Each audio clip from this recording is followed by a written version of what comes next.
Salam sejahtera dalam kasih Tuhan kita Yesus Kristus. Selamat datang kembali di channel SDG Kalteng, Soli Deo Gloria, Kalimantan Tengah. Di tempat ini kita bersama-sama belajar akan firman Tuhan. Kita dikuatkan oleh pengajarannya dan diperlengkapi untuk hidup seturut kehendak-Nya. Kami percaya setiap khotbah dan renungan yang dibagikan akan menjadi berkat, akan meneguhkan iman serta menuntun kita semakin dekat kepada Kristus. Mari Bapak Ibu Saudara, kita ikuti setiap tayangan ini sampai selesai. Karena firman Tuhan selalu punya pesan yang baru dalam hidup kita semua. Mari Bapak Ibu Saudara, kita mempersiapkan hati dan pikiran kita agar kita boleh fokus hanya kepada firman Tuhan. Kita masuk dalam saat yang teduh. Mari kita berdoa. Ya Tuhan, kami datang di hadapan-Mu dengan hati yang rindu akan firman-Mu. Kami sadar bahwa seringkali kami lebih banyak berkeluh kesah daripada bersyukur. Tetapi hari ini kami percaya bahwa firman-Mu akan mengajarkan kami untuk melihat jawaban-Mu yang lebih dalam. Berkati kami dengan hati yang terbuka. Di dalam nama Yesus Kristus kami berdoa. Amin. Yeremia pasal 12 ayat yang ke-14 hingga pasal yang ke-13 ayat yang ke-11. Diberi judul bagi kita, Keluhan Nabi Yeremia. Mengapa jalan orang fasik berhasil? Shalom. Bapak Ibu Saudaraku yang dikasihi dan diberkati Tuhan. Terkadang hidup ini terasa tidak adil. Kita bekerja keras, tetapi hasilnya sedikit. Kita setia berdoa, tetapi jawabannya terasa lambat. Sementara ada orang yang malas, curang, bahkan tidak peduli dengan Tuhan. Tetapi hidupnya tampak enak dan berhasil. Itulah juga keluhan Nabi Yeremia.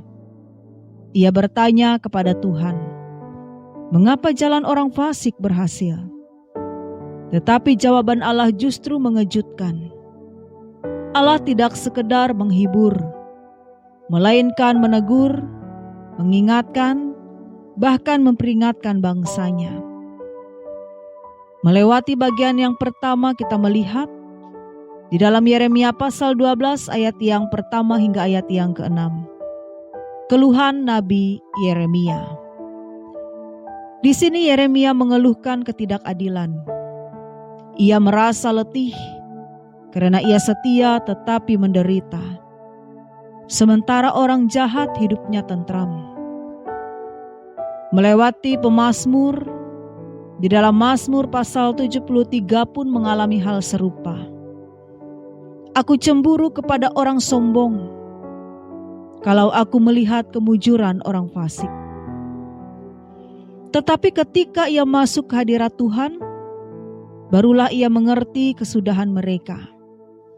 Dengan kata lain, seringkali keluhan kita muncul karena kita melihat dengan mata manusia.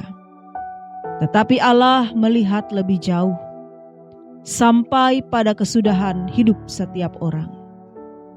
Bagian yang kedua melewati Yeremia pasal 12 ayat yang ke-14 hingga ayat yang ke-17. Allah menegaskan bahwa ia akan menghakimi bangsa-bangsa yang menindas Yehuda. Tetapi jika mereka bertobat, ia akan menanam kembali mereka. Kisah bangsa Niniwe di zaman Yunus menjadi contoh. Mereka fasik dan kejam, tetapi ketika bertobat, maka Tuhan memberikan belas kasihan-Nya.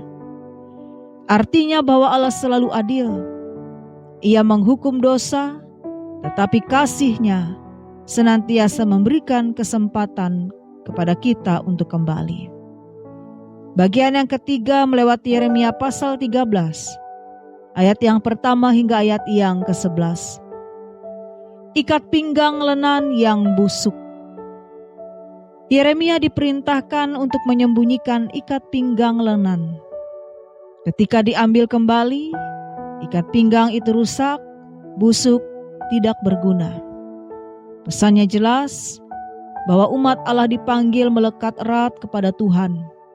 Tetapi ketika mereka berpaling, ikatan itu menjadi longgar dan mereka kehilangan makna.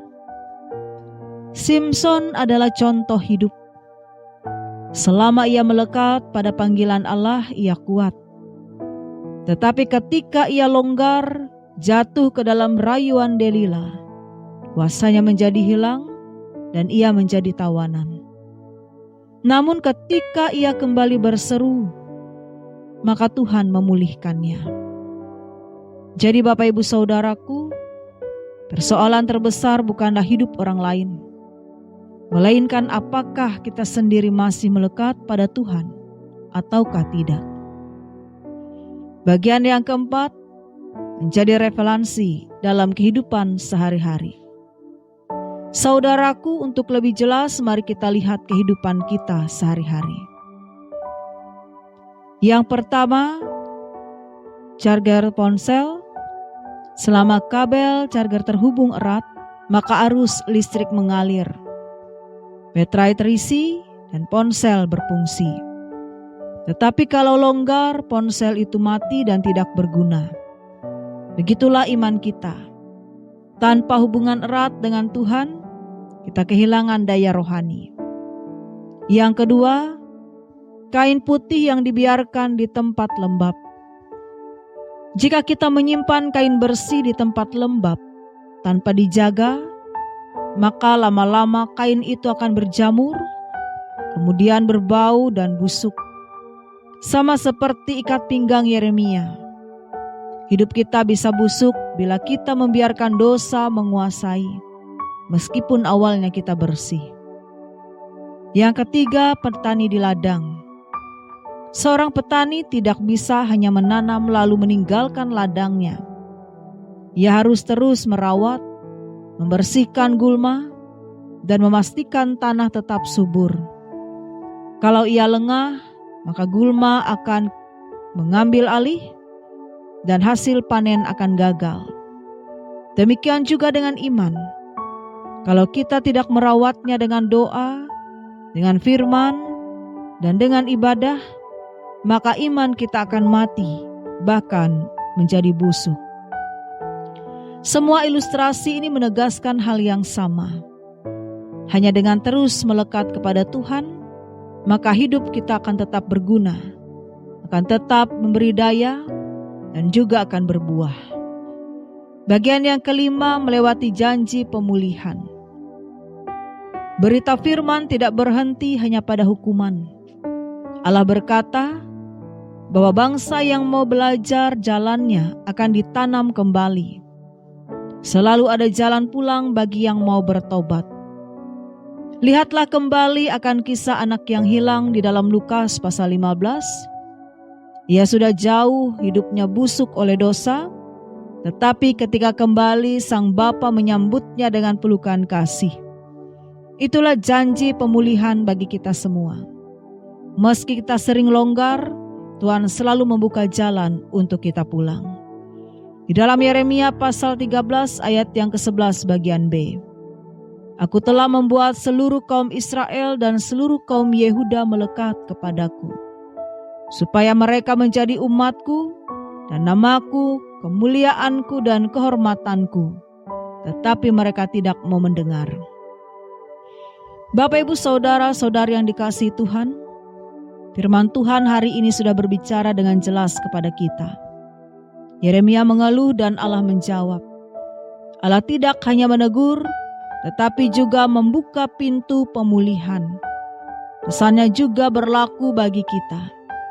Selama kita masih hidup, selalu ada kesempatan untuk kita kembali kepadanya. Mungkin ada di antara kita yang merasa iman kita sudah longgar. Mungkin doa kita jarang, firman jarang dibaca, hati kita semakin jauh dari Tuhan, atau mungkin kita masih melekat pada kehidupan lama yang penuh dengan kebiasaan dosa, di mana di dalamnya ada keluhan, iri hati, kepahitan, dan kekecewaan. Tetapi hari ini Tuhan berkata, "Kembalilah, aku ingin engkau melekat erat kepadaku. Aku ingin engkau hidup baru, bukan hidup lama." Karena itu saya mengajak kita semua untuk mengambil langkah iman. Mari kita tinggalkan kehidupan lama, dan mari kita datang kepada Tuhan kita Yesus Kristus, sumber hidup yang sejati. Bila ada di antara kita yang hari ini rindu berkata, "Tuhan, aku mau kembali. Aku mau melekat kepadamu. Aku mau hidup dalam Engkau yang baru bersamamu." Maka mari kita serahkan hati kita di hadapannya sekarang juga. Ambillah momen ini sebagai saat pertobatan pribadi.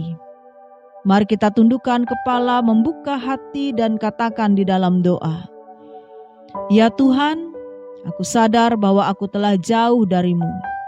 Aku lemah, aku penuh keluhan, dan sering hidup dalam cara-cara lama.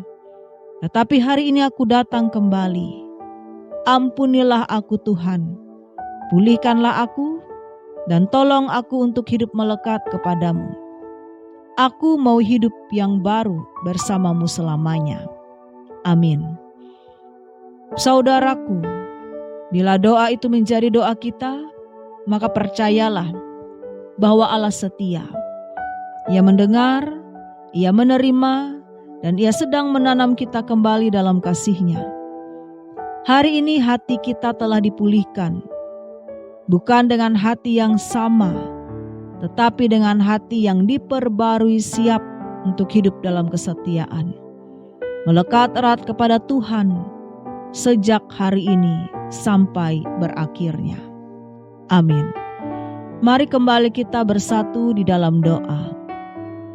Tuhan Allah yang penuh kasih, terima kasih atas firman-Mu yang menegur sekaligus menguatkan kami. Seringkali kami mengeluh karena melihat orang lain. Tetapi hari ini Engkau mengingatkan kami untuk memeriksa hati kami sendiri. Apakah kami masih melekat kepadamu, ataukah kami sudah longgar di dalam iman? Ajarkan kami ya Tuhan agar selalu tinggal di dalam Engkau, supaya hidup kami berbuah dan berguna. Pulihkan kami yang lemah, kuatkan kami yang goyah, dan tuntun kami agar setia sampai akhir. Di dalam nama Yesus Kristus kami berdoa. Amin.